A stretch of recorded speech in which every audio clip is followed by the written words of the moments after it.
Welcome to part 15 of my building the Black Pearl Golden Edition. The build is in 2026. I have had some uh, encouraging developments for me personally. I finally understand the mapping that they provide on the rigging lines. I've done rigging lines in the past, but I kind of just made it up as I went. This is the first ship where I actually think I was able to follow the drawings, get it correct. I'm not done. I have one more segment to do. I'm hoping you can see with the white background, you can see some of the lines that I've run. I'm starting to add some of the small details to the ship, so I'll feature just a few of those. My wife and I joke from time to time about our top 10 purchases we've made in our lifetime. Kind of a humorous thing, things that we never dreamed would come in as handy as what they did. And I have to add into my workshop the thing that I purchased that has been surprisingly one of the most used items is this adjustable work stand. I've had these before when I was younger. I had a couple of different ones. Uh, Never came to much use. This is indispensable. Number one, it tightens down and holds the ship. When I can work on it, I can get all the way around it, all different sides, whereas if I put it on my workbench, I constantly have to turn the ship. The other thing that I didn't realize how amazing it would be is this bed raises and lowers. This is at about the mid-level, so I can bring it way up if I want to work on things on the side of the ship, but I also can lower it down as I was working on the rigging lines so that I'm not reaching up. I can work at a comfortable level.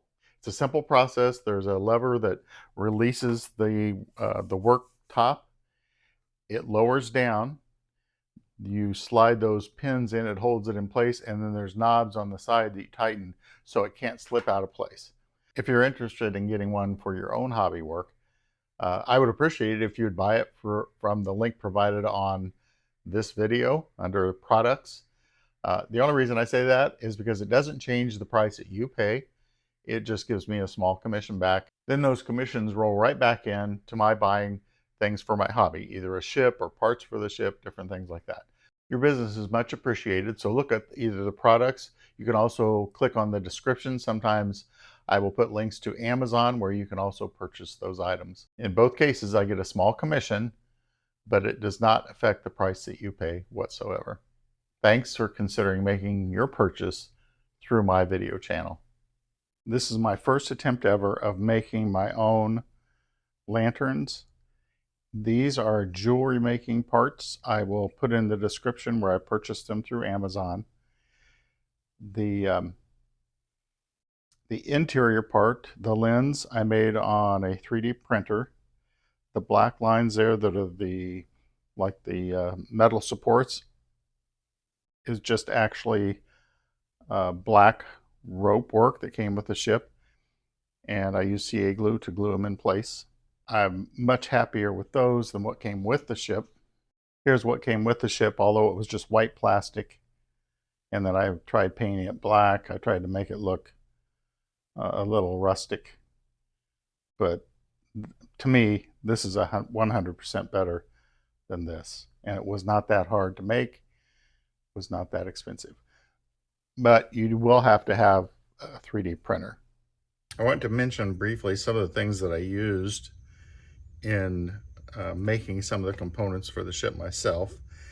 These beads are available at Hobby Lobby. They're only $4 for the whole tube, and these go on the yard arms and they would assist in lifting. You'll see it in the video. I just wanted to point that out. I made my own lanterns for the stern or the back of the ship. You'll see those, I probably already have in the intro. And I found these jewelry making parts at Amazon. These are a little small, so I'm trying to locate some larger, these are bead caps, like if you're making jewelry and a necklace, this would go on the top. There were a few that were large enough. However, I will use these in the future on future builds. Look how well that fits on there. I CA glued the top on. Then I make these on a 3D printer. They're made out of plastic. And when you insert it, if you hold on with a pair of pliers or even tweezers, if you heat this part up just with a small lighter, not too hot, it will melt that plastic and you can insert it and it will stay in position nicely. There are some gold coins on the little dresser. I will add some more things towards the end of the build. It is glitter, but the glitter that I found, it just happens to be little discs. And you put just a few on and they look like gold coins. I will probably make a small treasure chest to put on also. I wanted to mention that there were also just a few of these larger parts that I used for the base, and you could see how that would work. I just need a larger crown. Still trying to find those.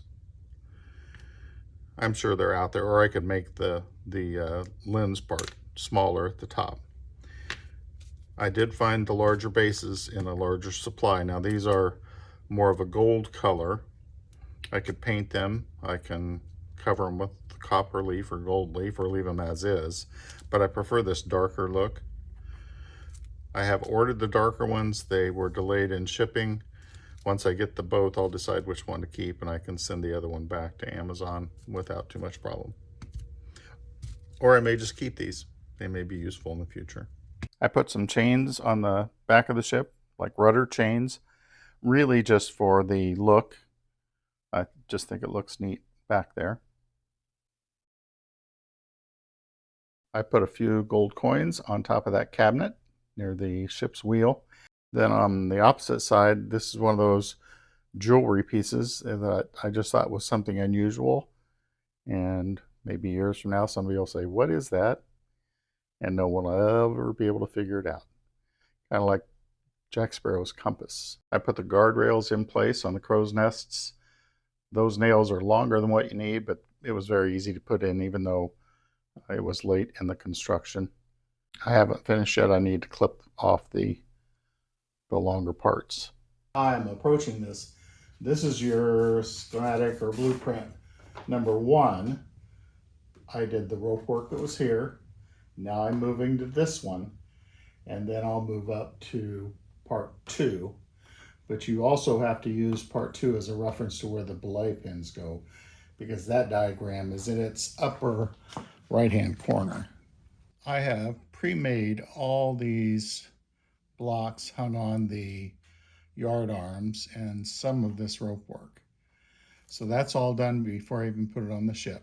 Where you have to pay extra close attention, and this is just one example, and there are several, but I'm just going to show one. See this line here? As it comes to this point, that's a block, a single block. Then there is a rope that goes through that and goes 2 different directions. Don't be confused by these lines here. Those should be a different color or arrows. It's just saying that there are blocks that are type number 42, which is a single block. That's where it can get confusing. This is just one example. I'm not saying I'm doing it right. I'm just saying how I think this is working out on this ship. I'm going to use part 45 as an example. This is the front mast on the ship, and this is the lowest yard arm. We have this piece of rope going to a pulley, and it's tied off right there, so that pulley's independent. Then this rope goes through the pulley and heads back. This is what can get confusing. As this proceeds on, let me move over a little. This area here is not proportionate, it's just showing things hooked up. So this line comes over and it ties onto one of those main black support lines. Once you're tied on that black support line, that looks real short. It's not. It's the same length as the other one. They're both going to go through these pulleys and then down to those belay pin numbers. Anyway, let me show you on the ship, and I think it'll make a little more sense. Here's what I was trying to show. This is the knot tied on this main support line. These are the two blocks that were also tied to that support line. There's a little space between those. This is the block coming from the yard arm. It's right here. I don't know if it's on screen. Yeah, it is somewhat on screen. So it's coming down. Then from the tied rope through that block to this block down to the belay pin port, I'll call it. Now, once I get these adjusted so that I think they're not touching any other lines, it looks symmetrical, then I'll put a dot of CA glue on each one of those knots to hold them in place. Let me talk a little bit about the belay pins and how I do those. I cheat.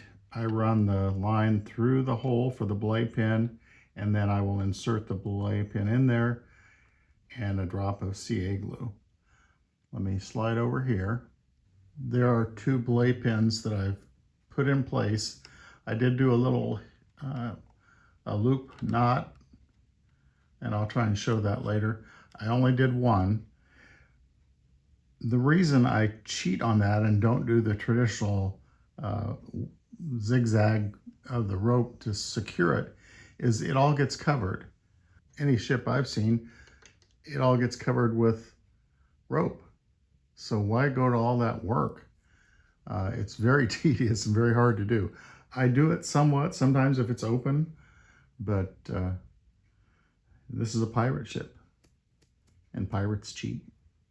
If you want to be technically accurate, you would make a figure 8 with these lines on the belay pin. Then the very last one, you do a loop. It's kind of a locking loop. What I will do is I will twist this rope, and you'll see, you're not going to see my hand because I'm trying to show the loop, but I'll twist the rope until, see that loop it's making? Once I get that loop, then it has to be turned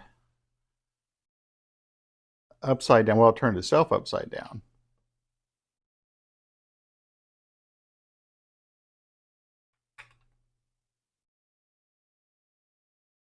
Now it's right side up. So you have to turn it over, get it over the belay pin,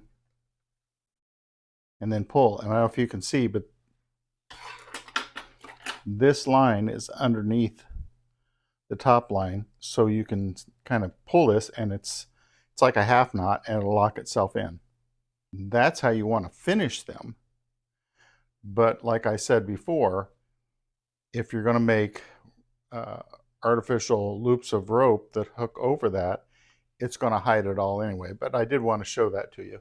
I was successful. I just hope it showed up on camera well enough that you can see what I was doing. That's it for part 15 of my building the Black Pearl Golden Edition.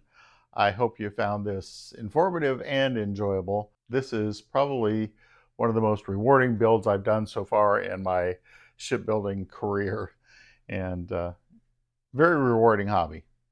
I hope you'll consider taking it up yourself.